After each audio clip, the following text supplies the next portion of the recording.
ఏపీలో నేతన్నలను ప్రోత్సహించేలా చర్యలు తీసుకున్నామని మంత్రి సవిత అన్నారు.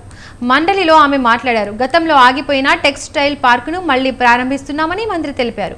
చంద్రబాబు బ్రాండ్ ఇమేజ్ ని చూసి 8 కంపెనీలు రాబోతున్నాయని చెప్పారు. పెద్ద కంపెనీలు తీసుకువచ్చి చేనేత వస్త్రాలు విక్రయిస్తున్నామని తెలిపారు. నేతన్నలకు ప్రోత్సాహంగా ప్రతి నెల ఎగ్జిబిషన్లు పెడుతున్నట్లు వివరించారు. 8 మంది పారిశ్రామికవేత్తలు ముందుకు రాబోతున్నారన్న మంత్రి సవిత 15,000 మందికి ఉపాధి లభించే అవకాశం ఉందని చెప్పారు.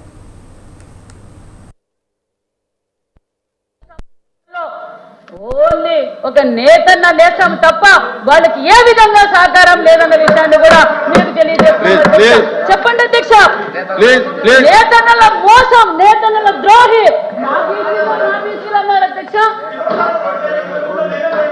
ఏం చెప్పారు చెప్పండి.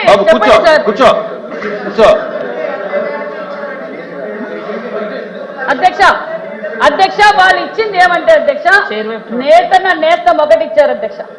ఆ నేతన్న నేస్తానికి ఎంత ఇచ్చారు అధ్యక్ష చెప్తున్నాను కదా. ఫస్ట్ లోనేమో 97,000 మందికి అన్నారు అధ్యక్ష, 97,000 మందికి అన్నారు అధ్యక్ష. మళ్ళా 77,000 మందికి 191 కోట్లు ఇచ్చారు అధ్యక్ష. మళ్ళీ పెన్షన్ ఎంత ఇచ్చారు అధ్యక్ష, 250 కోట్లు ఇచ్చారు అధ్యక్ష. ఇది దీని వల్ల 441 కోట్లు మాత్రమే ఇచ్చారు అధ్యక్ష. మేము ఇవన్నీ ఇస్తూ ఎన్టీఆర్ భరోసా మాత్రమే 445 కోట్లు ఇచ్చామని విషయాన్ని కూడా మీకు తెలియజేస్తున్నాం అధ్యక్ష. నమస్కారం అధ్యక్ష.